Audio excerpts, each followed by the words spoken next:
Baiklah, pada siang hari ini kita akan membahas tentang konsep polusi di dalam Al-Quran. Langsung saja ke slide yang pertama sebelum kita membahas tentang definisi polusi, kita berangkat dulu dari surah Al-A'raf 96. Jadi di surah Al-A'raf 96 ini, ayat ini mengisyaratkan tentang adanya sunatullah, bahwa Allah akan melimpahkan anugerah dan keberkahan kepada penduduk negeri yang beriman dan bertakwa. Maksudnya apa? Jadi di dalam dunia ini adanya sunatullah. Maka ketika manusia berbuat baik kepada alam, maka alam pun akan merespon dengan hal yang sama. Nah, itulah yang disebut dengan sunatullah, karena menjaga alam itu adalah bagian dari keimanan dan ketakwaan. Di sini sepakat ya, bahwasanya menjaga lingkungan adalah bagian dari keimanan dan ketakwaan. Nah, menurut menurut Tobak-Tobai dalam menafsiri surah Al-A'raf ayat 96 ini, beliau menggambarkan bahwasanya alam raya itu sudah tercipta dengan harmonis, seperti yang sudah kita bahas di pertemuan minggu lalu tentang konsep ekologi dan juga konsep ekosistem, bahwasanya alam raya ini diciptakan begitu rinci, begitu detail, begitu rumit, tetapi bisa berjalan dengan harmonis. Nah, karena apa? Karena dari keharmonisan tersebut berarti kita bisa mengambil kesimpulan bahwasanya antara satu komponen atau satu unsur dengan satu unsur yang lainnya itu saling berkaitan. Jadi ketika ada salah satunya yang fungsinya itu tidak sesuai atau misalkan ada yang menyimpang, maka dampaknya itu akan semua komponen atau semua unsur yang ada di alam raya ini maka akan merasakan semuanya. Maka dari itu inilah yang disebut dengan sunatullah. Maka ketika manusia menjaga alam ini dengan baik, maka alam akan merespon dengan baik pula. Nah, maka dari itu ketika ada pengurangan fungsi atau misalkan ada sesuatu yang terjadi di alam ini yang tidak sesuai dengan porsinya, misalkan terjadi banjir atau misalkan terjadi bencana alam, berarti ada yang salah dengan keseimbangan, ada yang salah dengan keseimbangan alam ini. Maka dari itu sudah selayaknya manusia meyakini bahwasanya alam itu harmonis dan alam itu adalah manifestasi dari ciptaan Allah. Maka ketika kita beriman, maka ketika kita bertakwa, maka sudah sewajarnya atau sudah menjadi kewajiban manusia untuk menjaga lingkungannya. Jadi sepakat ya. Nah, jadi kalau misalkan ada yang tidak seimbang, itu misalnya seperti adanya peristiwa kekeringan. Misalkan dikatakan keengganan langit untuk menurunkan hujan, atau misalkan keengganan bumi untuk menumbuhkan tumbuhan seperti itu, atau misalkan bumi menjadi tandus. Itu adalah sunatullah yang harus kita terima, bahwasanya ada sesuatu yang salah pada manusia atau pada diri kita dengan tidak menjaga keseimbangan alam itu sendiri. Jadi kalau misalkan kita menemukan ada sebuah peristiwa ketidakseimbangan alam, berarti kita bisa konklusikan bahwasanya manusia itu adalah sebagai sunatullah, seperti itu. Langsung ke slide selanjutnya, yaitu definisi polusi. Nah, polusi ini bisa kita katakan bahwasanya polusi itu adalah ketika adanya kerusakan baik misalkan masuknya senyawa kimia atau misalkan ada energi yang berlebihan, itu misalkan bisa dalam bentuk suara bising, panas yang berlebihan, kemudian sinar yang berlebihan, pokoknya sesuatu yang berlebihan yang tidak sesuai dengan porsinya itu masuk ke dalam lingkungan yang mana itu bisa disebabkan oleh manusia atau misalkan faktor bencana alam yang mana itu akan berdampak kepada kesehatan manusia, kerusakan atau kerugian pada sumber hidup dan juga sistem ekologi, kemudian menyebabkan kerusakan pada struktur dan fasilitas, maka itu bisa disebut sebagai polusi. Jadi gampangannya polusi itu adalah ketika terjadi kerusakan, bisa disebabkan oleh oleh alam itu sendiri, bisa disebabkan oleh tangan manusia. Nah, seperti itu. Nah, kemudian unsur dari polusi itu yang disebut dengan polutan. Jadi polutan itu ada yang memang berasal dari energi asing atau senyawa asing, atau bisa dikatakan polutan itu juga sesuatu atau unsur yang sudah ada di dalam alam. Nah, materi yang sudah ada di alam itu atau materi pencemar yang mana kita bisa katakan oh ini pencemaran apabila jumlahnya itu sudah melebihi kadar normal. Nah, pencemar itu sendiri yang kita sebut dengan kontaminan. Misalkan ketika kita tinggal di Pekalongan ada limbah pabrik. Nah, sebenarnya limbah pabrik ini limbah batik. Limbah batik ini kan sebenarnya kan sesuatu yang normal. Jadi polusi itu kita pertegas bahwa misalnya polusi itu adalah sesuatu yang normal, sesuatu yang biasa dan memang harus terjadi. Tetapi yang tidak biasa itu adalah ketika manusia itu tidak mencoba untuk meminimalisir agar polusi itu tidak melebihi tingkatan normal. Maka ketika polusi tersebut mencapai tingkatan normal, maka akan melebihi tingkatan normal, maka akan menyebabkan kepada kerusakan, yang mana kerusakan tersebut berarti penyebabnya adalah pencemar atau yang dinamakan dengan kontaminan.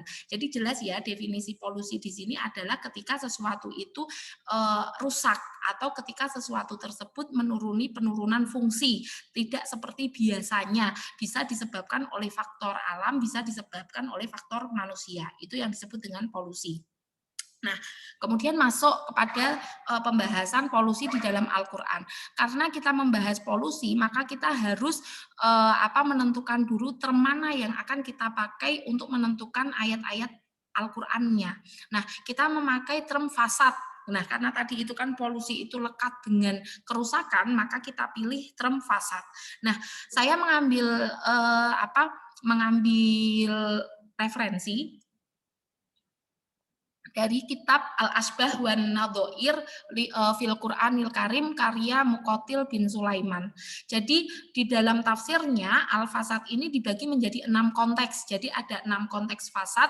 Yang pertama itu al-fasad yang diartikan dengan ma'asi atau maksiat. Nah, makna ini tertuang di surah Al-Baqarah ayat 11 dan juga Al-A'raf ayat 56. Nah, kemudian yang kedua ini adalah al-fasad yang berarti al-halak, kehancuran atau kebinasaan. Tetapi al-fasad dalam konteks ini adalah kerusakan yang majazi. Jadi tidak pada bendanya langsung, tetapi kerusakan atau kehancuran misalkan pada suatu masyarakat seperti itu.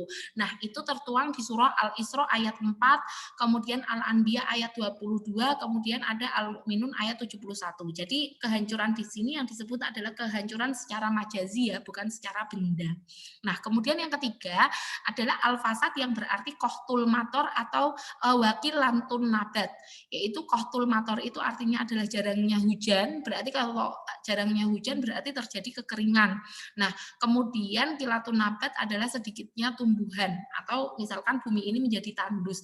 Nah, ini yang dimaksud di surah Ar-Rum ayat 41. Nah, kemudian konteks yang keempat adalah al-fasad berarti al-qatlu. Makna ini tertuang di surah Al-A'raf ayat 127, kemudian Ghafir ayat 26, kemudian ada di surah Al-Kahfi ayat 94. Kemudian yang kelima adalah al-fasad yang berarti al-fasad bi'ainihi. Nah, ini berbeda dengan konteks yang nomor 2. Kalau tadi konteks yang nomor 2 itu kan sifatnya majazi. Kalau yang kelima ini adalah kerusakan yang terjadi pada benda itu sendiri. Jadi bisa dilihat oleh mata. Kita bisa mengatakan bahwasanya benda itu rusak. Jadi ini yang dikatakan kerusakan atau kehancuran itu bersifatnya hakiki. Nah, ini yang tertuang pada surah Al-Baqarah ayat 205 dan surah An-Naml ayat 34. Tapi kita hanya membahas di surah ayat 205 karena yang masuk kepada pembahasan tentang lingkungan, khususnya polusi. Kemudian yang keenam, konteks fasad yang berarti asihru atau sihir. Makna ini tertuang di surah Yunus ayat 81. Jadi dari keenam konteks ini kita hanya mengambil di konteks yang ketiga dan juga kelima, yaitu fasad artinya kohtul mator wakil latun nabat, dan juga yang kelima al-fasad bi'ainihi atau kehancuran pada benda itu sendiri. Nah, itu nantinya yang akan membentuk konsep polusi dalam Al-Qur'an. Masuk di tafsir surah Ar-Rum ayat 41. Di sini dijelaskan bahwasanya dzaharul fasadu fil barri wal bahri. Dzaharul fasad, telah nampak kerusakan. Nah, berarti kerusakannya itu terjadi di mana? Fil barri wal bahri, yaitu di mana? Di daratan dan juga di lautan. Nah, fasad di sini kita artikan sebagai polusi. Jadi telah terjadi polusi di daratan dan di laut. Nah, tanda-tandanya itu seperti apa? Atau misalkan polusi yang seperti apa? Misalkan yang di darat adalah seperti kekeringan, terjadi kekeringan. Nah, berarti kan apa aslinya atau sewajarnya air hujan turun, kemudian manusia bisa mengambil manfaat dari air tersebut. Sungai-sungai mengalir, kemudian manusia bisa mengambil manfaat. Nah, tetapi ketika terjadi kekeringan, berarti ada yang tidak sesuai dengan fungsinya. Nah, maka dari itu yang disebut dengan polusi atau itu yang disebut dengan kerusakan itu sendiri. Kemudian ketika terjadi panceklik, ketika terjadi hilangnya rasa aman, itu ketika kita sebut sebagai polusi di darat. Kemudian polusi yang ada di laut itu yang seperti apa? Yaitu ketika terjadi musibah tenggelam. Nah, kemudian ketika ada kejadian kekurangan hasil laut yang tadinya banyak menjadi sedikit, berarti itu mengalami penurunan ya. Kemudian hasil sungai menjadi yang tadinya banyak menjadi sedikit. Kemudian terjadi kekeringan di sungai-sungai. Nah, maka dari itu sebabnya apa ketika terjadi kerusakan atau terjadi polusi tersebut? Sebabnya adalah disebabkan bimaka sabat aidinas, yaitu disebabkan karena perbuatan tangan manusia. Nah, berarti ada campur tangan manusia di dalam peristiwa polusi ini, sehingga akibatnya, nah tadi kan sudah dijelaskan bahwasanya adanya sunatullah, ketika manusia itu berbuat kerusakan, maka alam akan meresponnya. Nah, maka dari itu sebenarnya idealnya ini kan manusia kan harusnya kan menjaga alam ya. Maka dari itu Allah menjadikan alam tersebut tidak seimbang itu sebagai apa? Sebagai peringatan, dan peringatan itu bukan cukup besar, tidak cukup besar loh, karena hanya dengan menggunakan redaksi liyudhiqahum, hanya mencicipkan sedikit. Kalau nyicipi itu kan sedikit. Jadi kerusakan-kerusakan yang ada di alam ini sebenarnya itu masih bisa ditanggulangi dan bisa diusahakan dengan cara manusia itu berubah karena masih sedikit. Jadi kerusakannya itu tidak fatal, tetapi jika ditumpuk secara terus-menerus, maka nanti akan menjadi kerusakan yang fatal yang akan yang akan menghasilkan kepunahan manusia itu sendiri. Misalkan dalam tanda kutip, misalkan nantinya akan terjadi kiamat ketika memang kerusakan-kerusakan tersebut sudah tidak bisa ditolerir lagi, seperti itu. Nah, kemudian dengan adanya teguran-teguran yang seperti itu, diharapkan manusia itu akan kembali ke jalan yang benar. Kembali ke jalan yang benar itu yang seperti apa? Dengan menjaga lingkungannya tersebut agar tetap seimbang, seperti itu. Nah, kenapa di surah Ar-Rum ini menggunakan kata doharo? Nah, kata-kata doharo ini dipakai ketika untuk mengartikan terjadinya sesuatu di permukaan bumi. Karena daratan dan lautan itu bisa dilihat oleh mata, yang terjadi di atasnya, maka secara tidak langsung ketika terjadi kerusakan itu nampak. Nah, maka dari itu kata ini menggunakan doharo. Nah, dan lawan katanya itu adalah batona. Kalau batona itu adalah sesuatu yang ada di perut bumi dan itu tidak nampak. Maka dari itu rujukannya adalah makoyisul lugoh. Nah, maka dari itu bedanya doharo dan batona. Kenapa konteks di dalam Ar-Rum ayat 41 itu kerusakannya itu menggunakan kata-kata doharo? Karena memang nampak. Misalkan seperti kekeringan, kemudian tenggelam, kekurangan hasil laut. Itu kita semua bisa menyadari hal itu. Nah, kemudian al-fasad di sini apa artinya al-fasad? Al-fasad itu adalah keluarnya sesuatu dari keseimbangan, dan ini cocok dengan definisi polusi. Karena ketika polusi itu adalah kerusakan yang bisa masuk kepada penurunan fungsi atau misalkan keluar dari keseimbangan, baik sedikit maupun banyak. yang misalkan menunjukkan apa saja, bisa dari penurunan jasmani yang sehat menjadi sakit, itu merupakan salah satu bentuk dari fasad. Kemudian rohani yang tadinya spiritualnya tinggi kemudian menurun, itu bisa juga masuk kepada fasad. Lingkungan yang tadinya lingkungan itu baik, lingkungan itu subur, kemudian mengalami penurunan, itu bisa disebut sebagai fasad dan itu diartikan sebagai polusi. Nah, kemudian beberapa ulama kontemporer itu memahaminya dalam arti kerusakan lingkungan. Jadi memang Arum ayat 41 ini sebagai ayat untuk menggambarkan kerusakan lingkungan, karena ayat di atas mengaitkan kata fasad dengan kata-kata fil barri wal bahar. Nah, dalam konteks ini, dalam tafsir Al-Misbah, fasad itu mempunyai dua penyebab, yaitu yang pertama, kerusakan atau polusi, kerusakan dulu ya, kerusakan yang ada di bumi ini, yang pertama itu karena dosa manusia, tetapi kita tidak membahas di pertemuan ini karena akan kita bahas di pertemuan minggu depan. Nah, yang kedua ini, polusi itu juga disebabkan oleh kerusakan lingkungan. Ketika kita menemukan ketidakseimbangan di dalam lingkungan, maka itu termasuk polusi. Nah, maka dari itu contohnya misalkan ketika laut tercemar, kemudian ikan menjadi mati, hasil laut berkurang, daratan menjadi sangat panas sehingga terjadi kemarau panjang. Itu yang disebut dengan polusi atau ketidakseimbangan. Nah, ketidakseimbangan lingkungan tersebut atau polusi tersebut atau alfasa tersebut mengantarkan kepada kesimpulan dari ulama kontemporer atau mufasir kontemporer memahami ayat Arum ayat 41 ini sebagai isyarat tentang kerusakan lingkungan.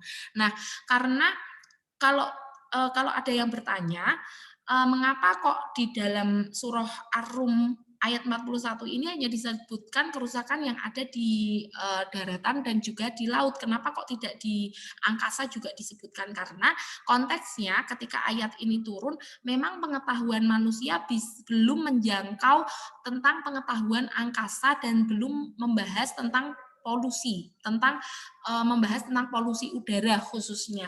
Maka dari itu hanya tercakup pada hal-hal yang dohir saja, yaitu di lautan dan di daratan. Jadi hanya disebutkan fil barri wal bahar, karena memang ketika ayat ini turun, memang angkasa itu belum menjadi fokus utama seperti itu. Nah, kemudian di surah Al-Baqarah ayat 205. Wa idza tawalla sa'a fil ardi liyufsida fiha wa yulikal artha wa nasl. Nah, di sini ada kata-kata liyufsida. Nah, apabila ia berpaling, jadi ayat ini, ayat sebelumnya menjelaskan tentang macam-macam karakter manusia. Nah, ini adalah ada manusia yang mempunyai karakter ketika dia itu ada di bumi ini, dia menjadi khalifah, dia memimpin bumi ini, maka dia akan berbuat kerusakan. Salah satunya merusak tanam-tanaman yang dikelola oleh manusia, kemudian dan juga binatang ternak. Nah, maka dari itu ketika ada satu karakter manusia, yang mana manusia tersebut giat menyebarkan isu-isu negatif, kebohongan, kemudian dia juga melakukan aktivitas yang berakibat pada kehancuran, kebinasaan, dan kerugian pada masyarakat, maka golongan yang seperti ini adalah masuk kepada golongan manusia yang merusak atau manusia yang menyebabkan polusi. Ketika misalkan manusia itu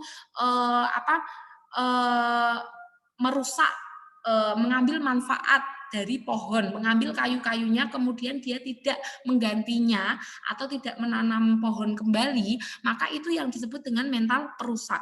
Nah, maka dari itu ini yang dikritisi, bahwasanya manusia itu tidak bisa kalau misalkan mempunyai mental perusak, maka harus cepat-cepat berubah. Kalau tidak, alam akan merespon dengan hal-hal yang negatif.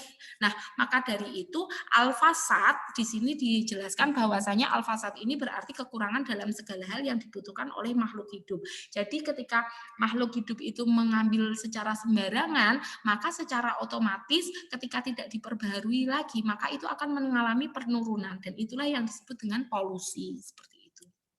Nah, bentuk-bentuk polusi itu ada 3, yaitu polusi tanah, polusi air, dan juga polusi udara. Polusi tanah, di sini memang tidak ada ayat spesifik yang menunjukkan tentang polusi tanah, tetapi kita bisa mengambil dari fungsi tanah itu sebenarnya idealnya itu apa, fungsi bumi itu sebenarnya apa.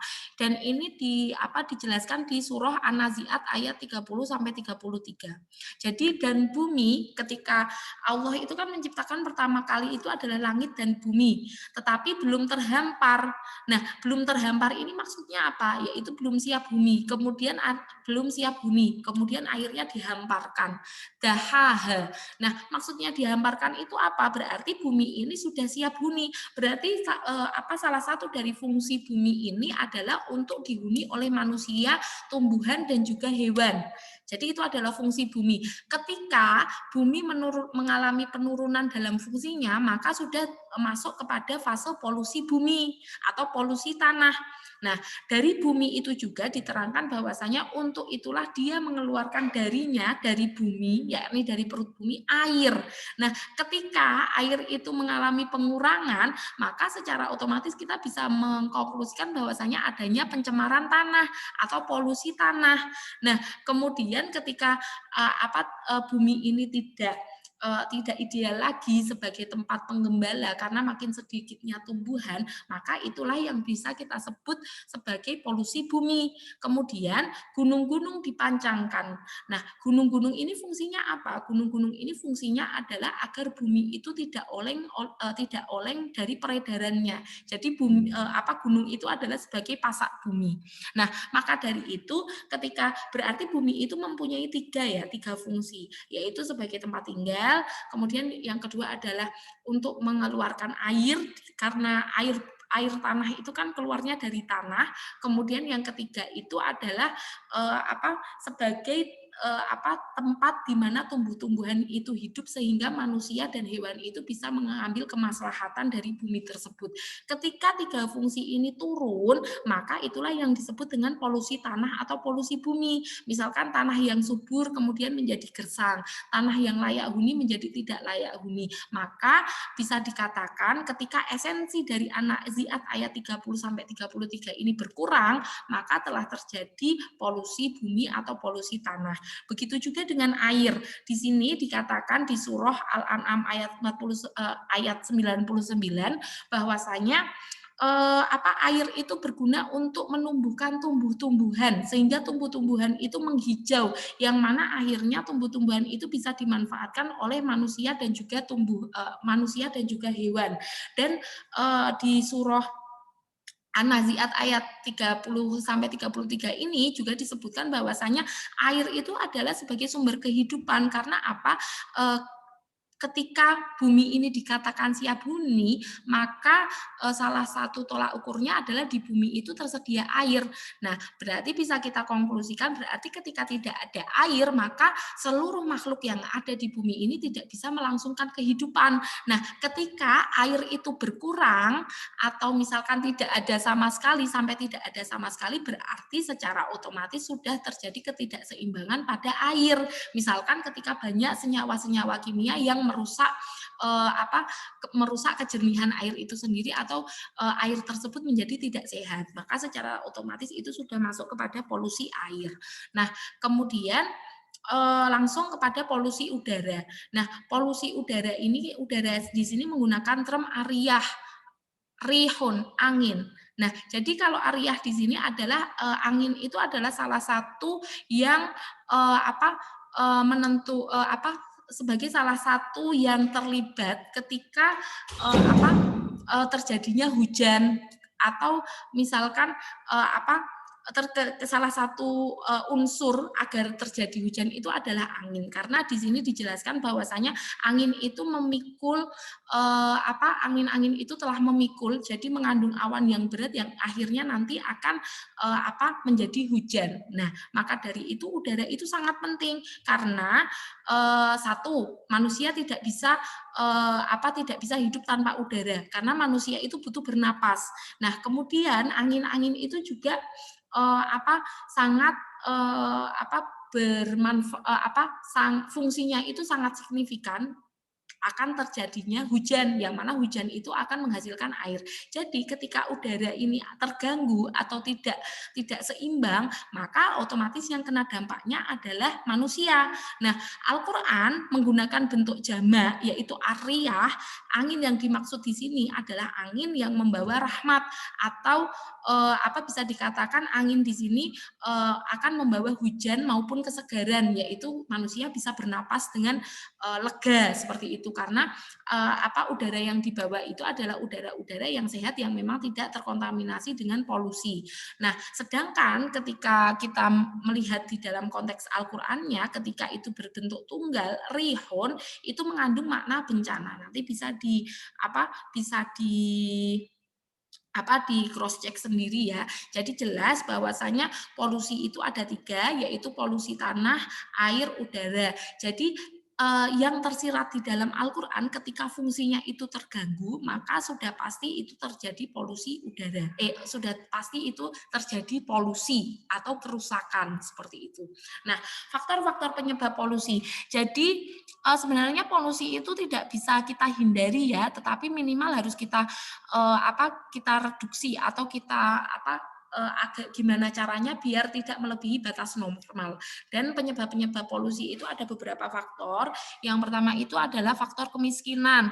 Nah, ketika orang miskin, maka dia akan memanfaatkan seluruh jenis lingkungan hidup untuk memenuhi kebutuhannya dan tidak berpikir bagaimana caranya untuk mengembalikannya. Misalkan mengambil kayu bakar untuk memenuhi kebutuhan rumah tangga. Kemudian akhirnya untuk memenuhi kebutuhan tersebut kemudian terjadi penggundulan hutan, akhirnya terjadi banjir dan erosi di mana-mana. Yang mana tidak semua orang terlibat dalam pengerusakan tersebut tetapi akan terkena dampaknya. Nah, itu faktor yang pertama yang harus dipikirkan. Yang kedua, kemudian faktor kemajuan teknologi yang mana kita tahu bahwasanya makin ke sini kehidupan manusia itu kan semakin berkembang, yang mana mesin-mesin industri di beberapa perusahaan atau pabrik itu menghasilkan limbah-limbah industri yang mana kalau tidak dikelola secara baik maka akan mengancam lingkungannya. Nah, kemudian yang lainnya adalah lahirnya sarana transportasi yang mendorong menjadi menyebabkan asap-asap di mana-mana yang akan menyebabkan polusi udara. Nah, maka dari itu faktor kemajuan teknologi itu adalah yang menjadi faktor penyebab polusi itu sendiri. Kemudian peningkatan penggunaan sumber daya alam. Makin ke sini manusia itu membutuhkan energi yang sangat besar, maka ya wajar saja sebenarnya ketika ada peningkatan penggunaan sumber alam dan itu nantinya akan menyebabkan penurunan ketika manusia tidak memperbaharuinya lagi dan itu yang menjadi faktor penyebab polusi. Kemudian yang keempat adalah pertambahan penduduk. Semakin banyak penduduknya, maka akan semakin banyak energi yang harus diambil. Maka kalau tidak dijaga, maka akan terjadi kerusakan. Nah, kerusakan itulah yang disebut dengan polusi. Nah, kesimpulannya adalah alam raya ini diciptakan dengan begitu harmonis. Jadi sudah sewajarnya apabila fungsinya terganggu, maka akan berimbas pada seluruhnya. Kemudian polusi itu artinya adalah kerusakan atau terjadinya penurunan fungsi dari sesuatu. Nah, kemudian polusi di dalam Al-Quran ditunjukkan dengan term fasad, kemudian polusi dibagi menjadi 3, yaitu tanah, air, dan udara. Kemudian faktor penyebabnya itu ada kemiskinan, kemajuan teknologi, pertambahan penduduk, peningkatan penggunaan sumber daya alam. Nah, untuk solusinya nanti akan kita bahas di pertemuan selanjutnya. Terima kasih.